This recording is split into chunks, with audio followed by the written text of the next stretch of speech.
June 6th, 1944. Sainte-Mère-Église burns. Parachutes fill the sky like deadly snow. The invasion has begun. Private John Steele floats down into chaos. Tracers light up the darkness. His chute catches the church steeple. He's stuck, completely exposed. German soldiers look up and see him. A human target, helpless in the air. "Americana!" they shout. Rifles swing upward. Death seems certain. Steele hangs 70 feet above the square. Every second feels like an hour. His heart pounds against his ribs. The Germans debate below. Some want to shoot immediately. Others see an easy prisoner.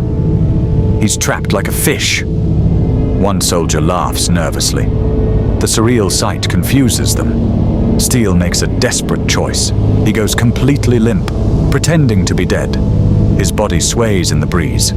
The parachute fabric flaps violently. He doesn't move a muscle. Below, the town square is hell. Buildings blaze orange and red. Gunfire echoes off stone walls. German soldiers sprint between positions. American paratroopers land everywhere. Complete pandemonium. "Is he dead?" a Wehrmacht soldier asks. They squint upward through smoke. Steele's performance must be perfect. One bullet pierces his foot. Pain explodes through his leg. He doesn't flinch. Blood drips onto the cobblestones. His boot fills with warmth. Still, he hangs motionless. A second soldier takes aim.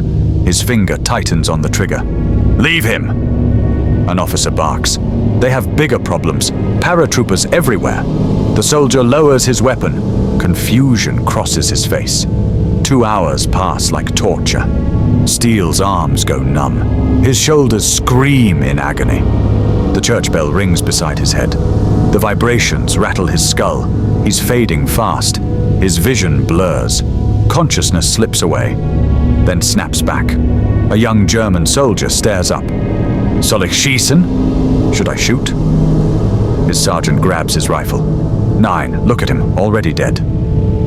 But Steele isn't dead, just masterfully still. The sergeant feels something strange. Superstition creeps up his spine. A man hanging from a church. He whispers, "God is watching." Other soldiers nod slowly. France is Catholic country. Some lines shouldn't be crossed. "Lass ihn hängen," an officer says. "Let him hang." The phrase spreads through their ranks. Not mercy, not kindness, just hesitation wrapped in dread. They turn back to the battle. More pressing threats demand attention. Steele hangs there, suspended, between life and death, between earth and sky. His mind drifts to home. Ohio farmlands, his mother's face, then snaps back to survival. Stay still, stay silent, stay alive. Finally, a German climbs up, cuts him down roughly. "You're coming with us, Americana." Steele collapses on the church roof. His legs won't support him, captured but breathing. They drag him down steep stairs. Every step is agony. Into a cellar prison. Other American prisoners huddle in darkness. Their eyes widen, seeing him. The man from the steeple lives. The guards mock him endlessly. The bird caught on the steeple. But they don't execute him. They parade him past windows, show other soldiers their prize.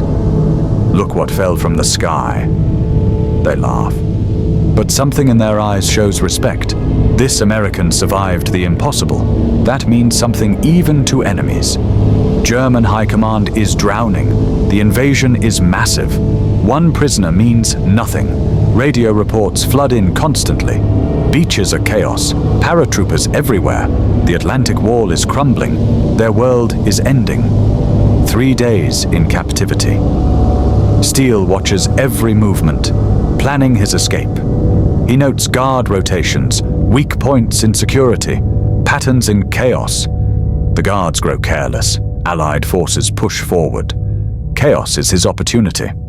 They hear American artillery now, getting closer, growing louder. Panic spreads through German ranks. Retreat becomes inevitable. During a prisoner transfer, he vanishes. slips into shadows like smoke. Nobody notices immediately.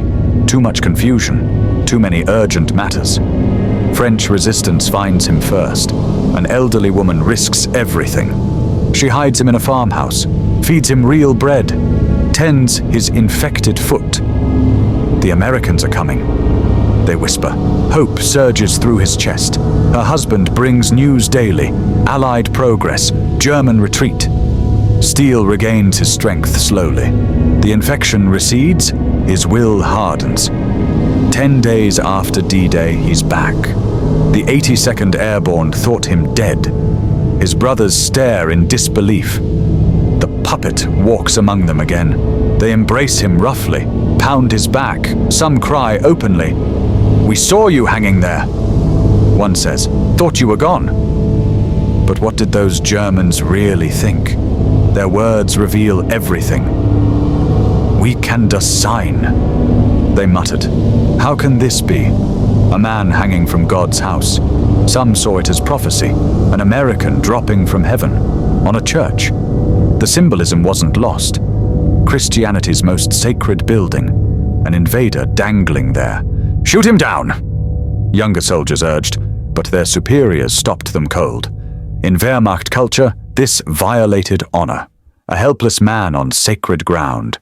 Even enemies deserve a soldier's respect. Their training screamed this truth.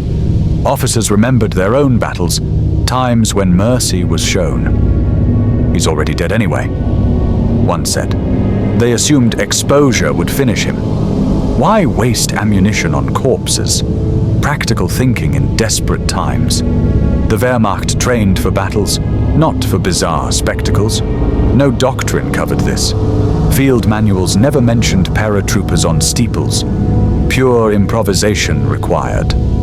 Meanwhile, Steele represented everything. The perfect symbol of D-Day madness. Nothing went according to plan. Not for Allies, not for Germans. Rommel was away.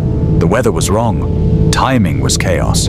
Pure accident created immortal legend. History turns on such moments. The psychology was electric. Germans saw an easy target, yet something held them back. This wasn't a charging soldier. This was pitiful. A man caught like a puppet.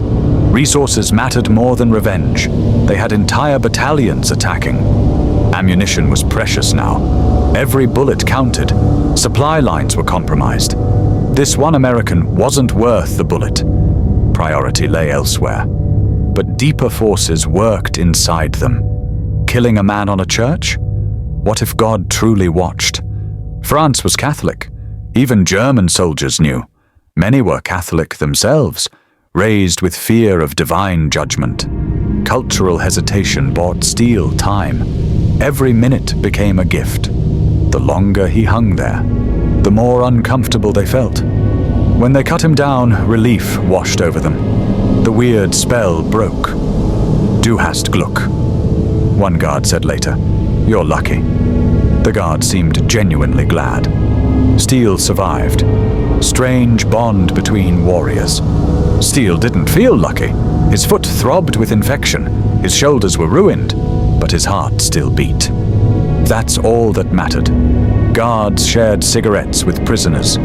Brief humanity emerged. War's strange pause. "Why were you in that plane?" they asked. Steele couldn't explain. Orders were orders. They understood perfectly. Different flags, same machine, same obedience. One guard showed him photos, wife, children, normal life before war. They weren't monsters, just men trapped in history's machinery. After his escape, everything changed. Death had touched him personally. Every mission felt different. He'd survived the impossible. What else could war bring? Fear became something manageable. He'd already faced the worst. His nickname stuck forever. The puppet. The man who hung from heaven. Steele fought through France, then Holland, finally into Germany itself. He saw the war through to its end. Never requesting rear duty. He never forgot that steeple. The German voices, the choice they made, those hours hanging there, changed him fundamentally, gave him perspective. Years later, he returned. The church still stood. Bullet holes remained. They placed a dummy there, forever hanging. A tourist attraction now. Children point upward excitedly. Parents tell the story. Steele touched the stone wall, remembered the terror, the pain, the miracle. What did they say? People always asked. He smiled every time. They called me lucky. But luck was incomplete truth. Cultural hesitation saved him. Military confusion gave him hours. Germans saw an anomaly. Not a threat, a curiosity frozen in time. That split-second judgment, shoot or wait, life or death. They chose waiting. Steele chose stillness. Both choices forged history. His story endures today. Books, movies, memorials. The paratrooper who wouldn't die. The German perspective matters equally. They weren't monsters then, just confused soldiers, facing an invasion beyond comprehension. Thousands of paratroopers, one hanging from their church. Was Solon Wittoon? What should we do? That question defined everything. In chaos, humanity flickered briefly. War creates impossible situations. Split-second choices determine everything. Sometimes mercy comes through hesitation. John Steele survived D-Day, not just through courage, through enemy hesitation. He died in 1969, 25 years after that night. But his legend never dies, never fades, never forgotten. The church steeple still stands, the dummy still hangs, reminding us forever. War is chaos, survival is chance. Sometimes enemies save you by doing nothing. One paratrooper lived because German soldiers hesitated. Just long enough. Long enough to become immortal. Long enough to escape. Long enough to fight again. This is what German soldiers said when they saw the impossible.